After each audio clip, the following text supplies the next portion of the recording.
Good. Okay. Hello. Nope. I was going to say, let's do this. Let's hello do this. Let's hello do this. Hello do this. Yeah.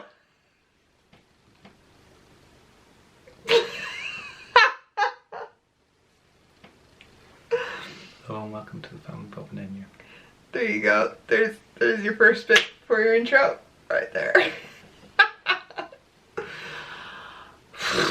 Okay. Take control of yourself.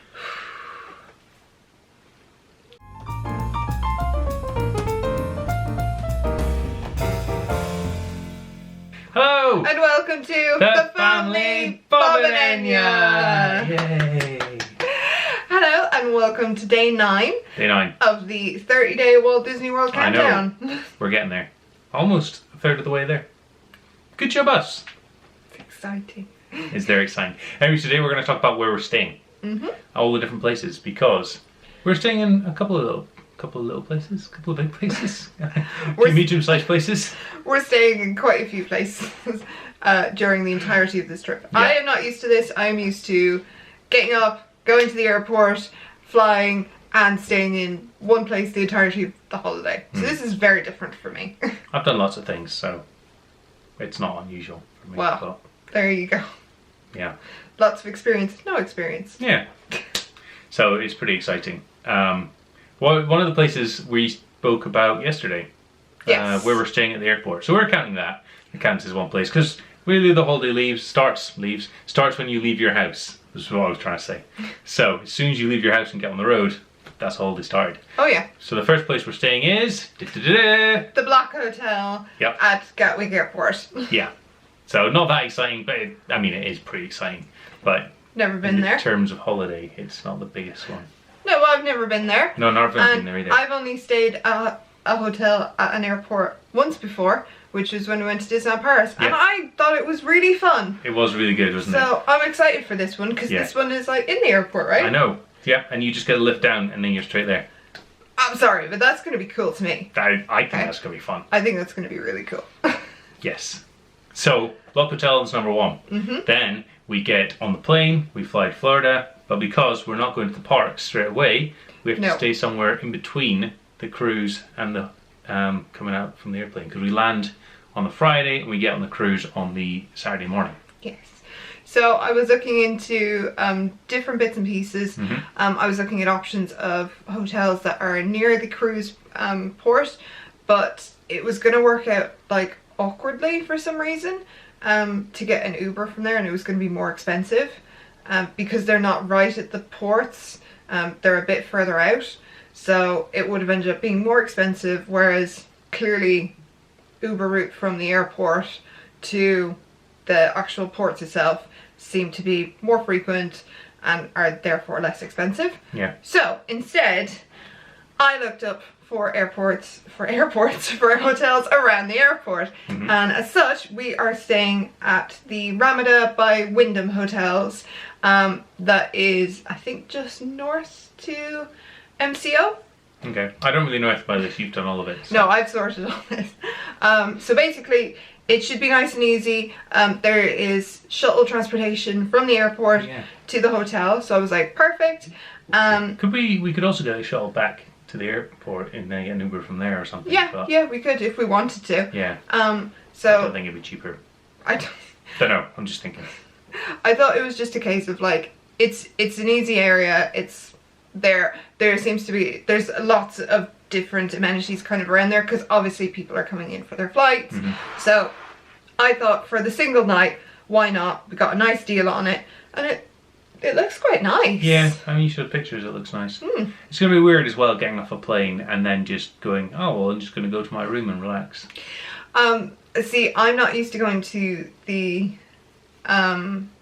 park straight away because of the ticket that I had. Yeah.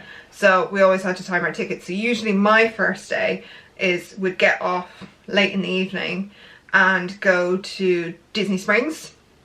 Which is quite fun because then you've like part of the magic, and because you're still doing stuff though. Yeah. Still going to the Disney World in that evening. Yeah. And then because I always get my tickets with attraction tickets, usually they end up giving you a band, a magic band as part of the ticket offer. Well, anytime I've done it, I've always managed to get the bands. And you can usually pick them up in Disney Springs. So we're like, right, we'll get that sorted. Yeah. Have a nice little wander, start getting into the Disney spirit. And yeah, that would usually be my first day. I would go, holiday. I mean, I've always gone to Magic Kingdom apart from the 2 times flights being delayed, and then it's been really late, so I haven't. But anyway, on this one, even if the flight is delayed, we don't need to worry too much. No. So we're just going to get from the airport to the room, chill out. Yeah. And then get up, Uber to the boat, which we did our check-in. Yep. And we managed to get a really good boarding group. We are in group 7. Group 7. Yay! We had to get up at 5 a.m. Well, just before that to do our check-in, but definitely worth it. Yeah, definitely worth it. Currently, I found out a guy did it at like 2:30 that evening, and he managed to get into boarding group 2. At 2:30? How did you manage to do it at 2:30? Like 2:30 in the day. Instead of at 5 a.m. Yeah. He did it at like 2:30 p.m. And got on boarding group 2? And got in boarding group 2. How did you manage that? Pure luck. Oh, that's weird. Even he said he was like, pure absolute luck. Well, we're in boarding group 7 and we get on at half 11, and the earliest time you get on is 11. So that's not bad at all. No, not at all. So we're very excited for that, which means that we have plenty of time to go and explore the ship and to go and get food. Almost gives you an extra day, really, because if you're going on at 3:30, you're not getting there much time. So. Well, I mean, that's it. We're getting what, like 4 hours more then? By getting in at 11:30 instead of, like, someone's getting on at like 3:30. But your room isn't ready when you get on, does it? Like, your room's not ready for a little while. So when our room is ready, we're going to go and stay at. We are in an ocean view room. We are deck 6, I think. I don't know. From what I remember. But we were looking at it for a while. We were humming and hawing between the, like, do you need a balcony? Do you not want a balcony? This and that. And you found an exceptionally good room. So I found a slightly bigger ocean view room, which has 2 portholes. Big portholes as well. So usually in an ocean view, you will get a single porthole. There seems to be a couple of them that are just kind of on the in-between. On the corner, basically. Yeah, they're on the corner of where you go from midship into... there's aft and there's... like, forward. Is it aft and forward? I thought aft was forward. I don't know. Anyway, between the front and the back of the ship, you have midship and then you have the front and you have the back. And from where it goes from midship and then starts turning and it kind of loops around, or it goes to a point where you're at the front or you're at the back, there seems to be 1 or 2 slightly bigger rooms just kind of slotted into that little corner. And we managed to get one. So instead of it just being like the straight with a bed and a pull-out bed, it's more like a living room, really, with a bed in it. It looks really nice, but we'll let you know when we get there. But it looks good. I think we get a slightly smaller bathroom or something as part of it. Oh yeah. But because it's just us, doesn't matter. It doesn't matter. So, and we were like, it would be really nice to have a balcony, but the price difference for paying more for a smaller room, that you'd open the door and go, oh, that's nice, it's too hot, close the door again. I think as well, because it was like our first cruise, we don't know what to expect. No. So I mean, we'll go on this, we'll see what we think, and if we go, actually, it would be much nicer to then we'll have a veranda, then we'll know for next time. We will, but we can always go up on deck and things like that. It's like when you think, when you're in Florida and you think it'd be cool to have a balcony, and you just open the door and you go, huh, there's a nice balcony, and you close it because it's hot. So but I think it'll be slightly different you're out at sea. It will be different on the boat, and it might be nice. But we don't have it, but we have a bigger room. So, we'll give you a room tour in 22 days. That's it. Not 20, is it? Yeah. Yeah. Well, that's exciting. So anyway, but we're talking about rooms. Yeah. So when we get off of the boat, we are going to stay at... Orbit 1 Villas by Diamond Vacation Resort? Diamond Resort. So I've stayed here before. And it's... I don't know how many of you know the outside of Walt Disney World, but you just get to the 192 and it's right outside the Walmart there, just down from Animal Kingdom. So really close. And I don't know where it is. No. So you're not the only ones. But when I did stay there before, it was $4 to get an Uber to Animal Kingdom. So it is really close. And we didn't hire a car this trip because it was like $3,000 or something, and it's normally like a few £100.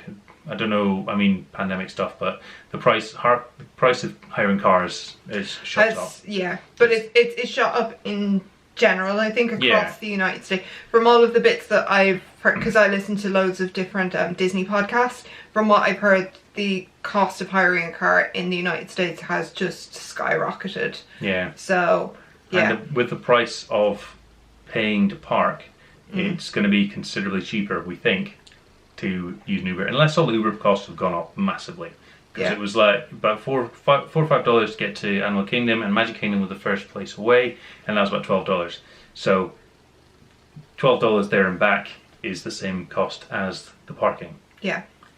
But I mean, even if you take it as like it ends up being slightly more expensive than the parking, you have to factor in the parking, the cost of having that car for a day. Oh yeah. And then you have to take in petrol costs on top of it. Yeah, and the insurance and all the other bits and pieces that go with it. So I think we've not crunched all of the numbers, but I think honestly it'll probably be easier for us to just get an Uber and it'll be cheaper. Yeah. So we're going to stay at Orbit 1, which is a little condo type things, as they call them. It's basically, you've got a full kitchen, dining room, TV, sitting area, and then when I stayed there before, I booked the same room, but I ended up getting a 2-bedroom. Well, we'll get 2-bedroom. It does say 2-bedroom on it, but it's called a 1-bedroom, so I don't know. But basically, it's like a little house, so it's quite nice. If we have 2 bedrooms, the second room is just going to be used for luggage and for bags. Oh yeah, that's what I used it for. But yeah, and there's another toilet in it, which was handy. But yeah. Anyway, we'll see what we get. But it's across the road, and it is only a little bit more than a hotel room cost, but you get the whole house yourself, so you can cook food and things rather than having to go down, either eat out all the time or go down to the sort of rubbish hotel breakfast things, because they're always really bad. They're fun, but they're really bad. And it's also still less expensive than a Disney resort. So. Oh, considerably. Everything's less expensive than a Disney resort. Yeah, I mean, unless you're a DVC member. Mm-hmm. Which? But I mean, it's still considerably cheaper than that. But we're staying there for 13 nights, and then on our last night, so Annie's leading up to. I was leading up to this. Is that if you're a DVC member, you get highly discounted rates on all of the Disney hotels. Mm-hmm. So, unfortunately, we are not DVC members. No. But Bob Newsom is. Yes. And we were incredibly lucky that she was trying to rent out some of her points, because they weren't going to use everything up on their upcoming trip. So we lucked out, and where did we book for our last night? Our last night in the Polynesian.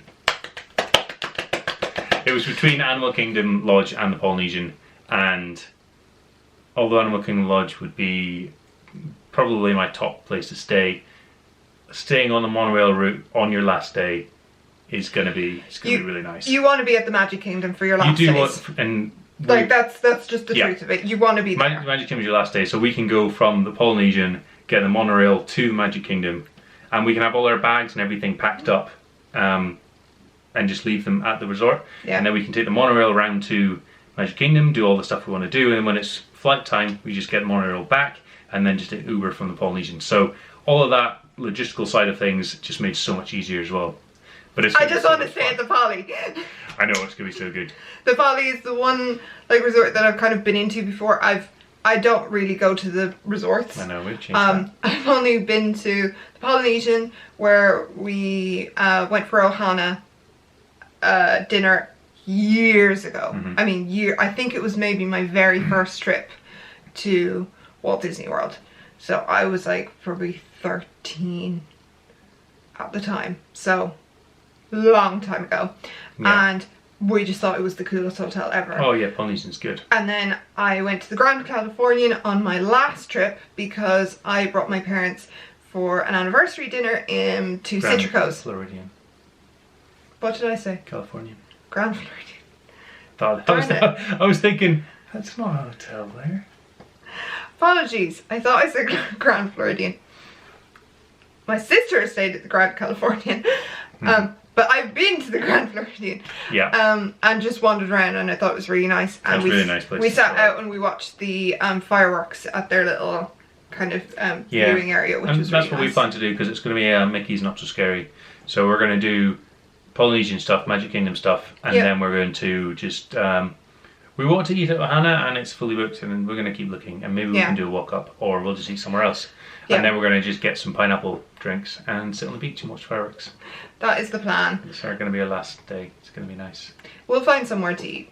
It'll be great. fine. There's loads of places in there. We also need to go to Trader Sam's. Yes. And that's probably the day that we're going to have available to go to Trader Sam's. So it'll be a fun day. I think it's going to be early to the parks. Yeah. And then probably leave early-ish, so then that we can get back and we can... Chicken's at 2 or something, isn't it? So. 4, I think. Oh, 4. Well, in which case we almost get kicked out of the park at that point anyway. But we'll probably come back a bit earlier, try and see if we can get a reservation for Ohana. Yeah. If we've not already gotten one. Check in for Trader Sam's, because that also opens at 3. Yeah. And just enjoy the resort, because it's going to be awesome. Yeah. So a huge thank you to Bibbly Bobbly Lou for getting us some points and sorting out this magical end to our holiday. Exactly. Thank you. So. Yeah. Anyway. That's going to be That's everywhere we're staying. I know. So very exciting. Yes. Multiple places that we're going to need to pack up things. And lots of room tours coming your way. Oh God, yeah. Yeah. So you have to do a room tour. Be excited for that. Okay. Yeah. That's all our info. So we're going to see you tomorrow on the next day of the 30-day countdown. See you tomorrow. Bye.